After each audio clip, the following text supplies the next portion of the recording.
This is Dr. Chris's Radio Horror program on YouTube and on the Radio Horror Show. And tonight, we're back to talk about the new sci-fi thriller, which is about 3 years old, if you can possibly believe it, with Katie the Blonde in front of fear reviewing Underwater.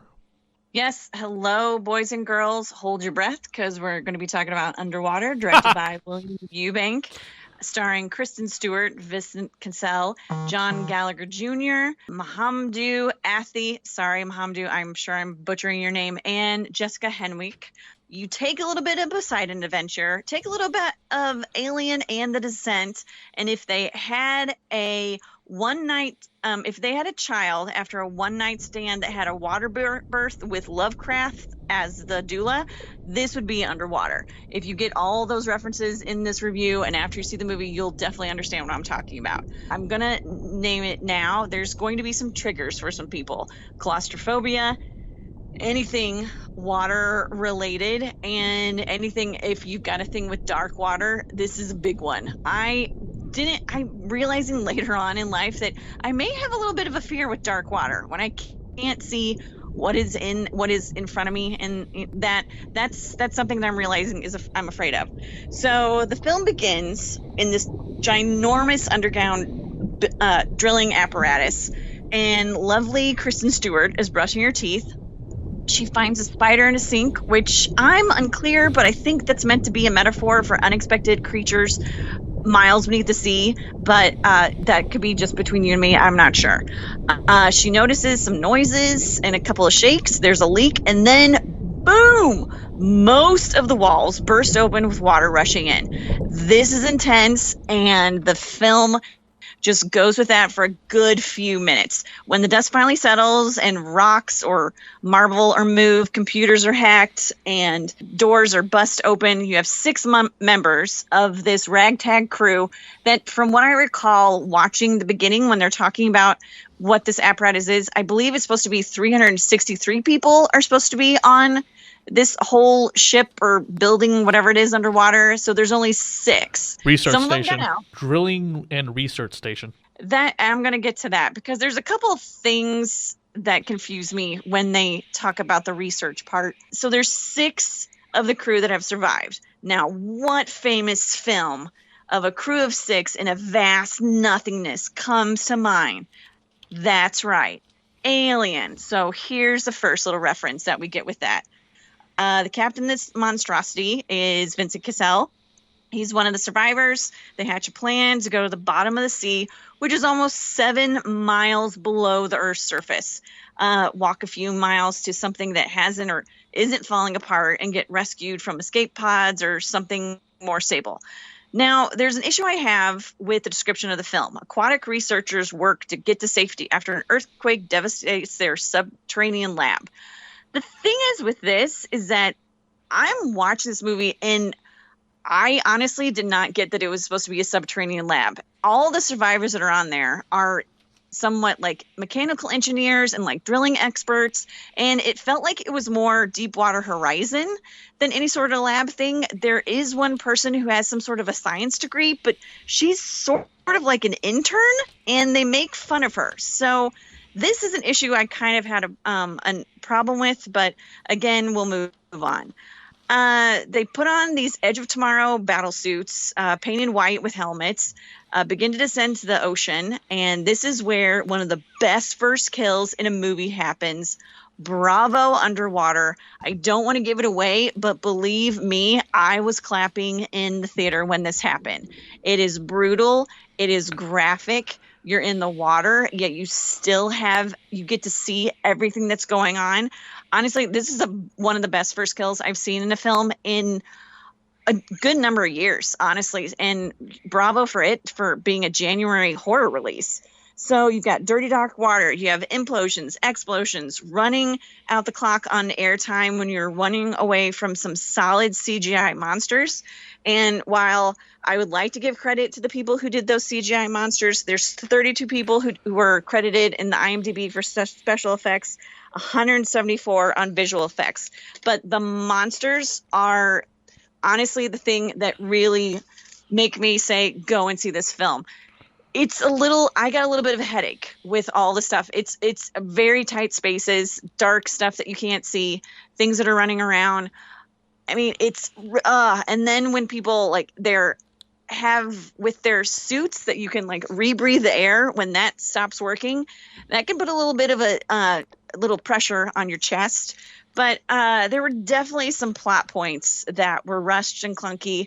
I thought the timing of the backstory of the two female characters was a joke, considering they were trying to conserve air, and the ending alluded to a sequel that isn't necessary. There were some love stories that honestly were in a very tactful and not even tactful, but tacky way, just felt moist. I felt like they were like unnecessary, but like two girls that were like at a sleepover, maybe doing hair and talking about boys, but instead they're 7 miles under the water dragging one of their colleagues, and it just felt awkward. Yeah, there were some basic plot points that should have been expanded upon if you're going to be if you're going to have a sequel, because I definitely felt that there were a couple things that, okay, this is what's happening, and here's a clue that you kind of touch on for a few seconds, and then you shut the door and walk away from it and never talk about it again, which that honestly, I didn't understand that. All that said, though, if you want a claustrophobic sense of dread, night in the water with some solid CGI monsters, I say go see it. Kristen Stewart, I think she did a pretty decent acting job. Vincent Cassell as the captain of the ship, great job. John Gallagher Jr., always nice to see him in films. And again, production design was great. There's a nice little monster at the end that I don't want to spoil it, but I love the craft that they put into the CGI again of this monster, if you kind of get my feel of who that person could be. But yeah, I say this is a night on the town. Just be careful of that headache you may get after watching it. A few months ago, almost I think a year or two ago, when this movie was originally talked about, which I didn't hear anything about this movie until the trailer, unless my memory is just so filled with information that I have forgotten about it. This was rumored to be a Cloverfield movie. And having seen the monsters in the movie, I kind of believe that. It's not. This is by 20th Century Fox, which means Disney was like, what do we do with this? Oh, just dump it in January. What do we do with New Mutants? Dump that wherever. We don't care because we're ending the X-Men anyway. These are leftovers from the Disney acquisition of Fox. They're dumping it wherever they can to make a quick buck. They're not going to make it on this movie. The movie opened, unfortunately, to $8 million on an $80 million budget. But a lot of people who didn't kind of know how studio things work thought this was going to be a Cloverfield connection film. J.J. Abrams has nothing to do with this movie. It is the type of movie we were hoping for from the Cloverfield franchise, which I'm sure is coming back in some way now that Star Wars is over and J.J. Abrams is going to go back to his universe that he's creating. I thought the monsters in this movie were some of the best designed monsters in a while, but they definitely share like connections to that Cloverfield style monster, as well as another monster of Providence lore, let's just say. It's a film I highly recommend checking out. Yes, it's dark, but it's not that dark. It's not like the Blair Witch Project or I'm trying to think of another movie that was just impossible to watch despite how good it was, but it drove you mad trying to see things. It's escaping me right now, but you could see the monsters eventually. The suits definitely reminded me of Warhammer 30K, which is a role-playing tabletop miniature model kit game. You paint these little pieces of metal and plastic. They have hulking giant suits on them with giant shoulder pads. I think I read somewhere that the actors were actually put inside these suits built for them. They're not real. You couldn't go diving in these things. The budget would just explode past $80 million if you could. But they were put inside these suits to have the most ridiculous limited amount of movement possible, so they actually understood what it was like to try and be inside a diving suit, which I think is brilliant on the director's part. And I can definitely see that. And that's also one, I mean, that I think is a high point of the film. One of the things about the film, though, it's like every scene where they kept going to, they're on their apparatus, and then they go to another apparatus, or not apparatus, but another building that's, on the ocean floor, and another one. And every time they kept doing this, I'm like, is this even possible to make these things that far below? And with that, I mean, these aren't like some ramshackle shacks that are on the sea floor. These are like amazing things, but I'm like, how do you build that stuff down there? So that was like, here's some science that I don't understand, but whatever. The film's movie poster, which showed up at most theaters, has like half of Kristen Stewart's head taking up the entire poster.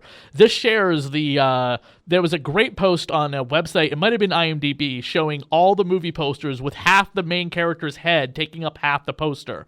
One of them being First Man. Was that the movie with Ryan Gosling as Neil Armstrong? Yeah. Among many others, which I thought was ridiculous because IMDb and several other websites, including several countries, actually posted an amazing poster of the teeth of the monster coming down on the logo for Underwater, which I thought looked brilliant and much better than half of Kristen Stewart's face. But I get she's a big star. They have to put her on the poster. Marketing, or maybe it's her agent. I don't care what it is. I hate those type of posters.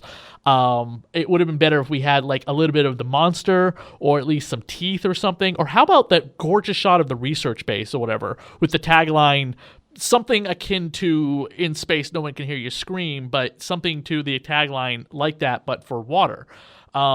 Deep Star 6 and Leviathan, two movies that came out in the 1980s, this is what that movie reminded me of. Those had practical creature effects in them, which were brilliant. Leviathan, if you've never seen it, go pick it up. It stars RoboCop actor whose name now escapes me. Peter Weller. Thank you very much, Dr. Peter Weller, as one of the main heroes of that movie. And great film. Also stars like Ernie Hudson and Daniel Stern and Lisa Eichhorn. Right, exactly. And the actress from the Flash TV series, the original Flash. But excellent movie. I compare this to heavily. Sci-fi horror movies are kind of a hit or miss bag. I mean, one of the biggest that comes to name is Event Horizon, which is getting a TV series on Amazon. But I highly recommend checking out Underwater. Go to your local theater and check it out. This is such a great film. I will forgive any of the flaws with the film just for this. I also love the post that somebody made on another YouTube channel, how it compares to Alien, and it does in a lot of ways. Kristen Stewart is the Sigourney Weaver character. We also, of course, get, the shot of her in her underwear, just like Sigourney Weaver does as well. So we get her, all in like the man role, but then we also get the sexiness with her as well, which is like funny how those two, that was related to those two things. They want to make the very sexless character kind of like this is like the everyman character, but we also need to make them sexy as well. This is how we're going to do it. Did you kind of get that, Katie? I felt, Kristen Stewart is an attractive person, and I felt there were many similarities to Alien in this film. I mean, especially with the fact that you've got 6 people who are trying to beat these monsters wherever they are. And then the first kill that deals with someone of a helmet that was immediately reminded me of Alien 2. I did get, there was many things with the underwear that I thought were like, okay. But I mean, she's a gorgeous woman, and she also is strong and smart, and is one of the reasons why most of those people got out the way they did. So, yeah. And like Sigourney Weaver in Alien, she knew her stuff. She was the one who had the practical sense. And, I mean, if Kristen Stewart had had a cat in this film, I think that would have, like, taken it over the top. That cat would have drowned. Yeah, I know. A little nod to Alien. But, again, the cat would have drowned. And I think horror movies definitely... Well, in any type of horror movie, they're definitely getting far away from doing anything with the animals anymore. So that's why I would say they didn't have the cat in this. But there's definitely a similarity between the strong female character in Alien and in Underwater. And, I mean, she's great. I think this would be a totally different movie if Kristen Stewart wasn't in it. She is the anchor for this film. Check out the rest of the reviews here on the Radio Horror YouTube channel, and check out the show Radio Horror as well as some of the other shows here on WCW. Thank you, everybody, and don't forget to also check out Katie on her Facebook page and her website, The Blonde in Front.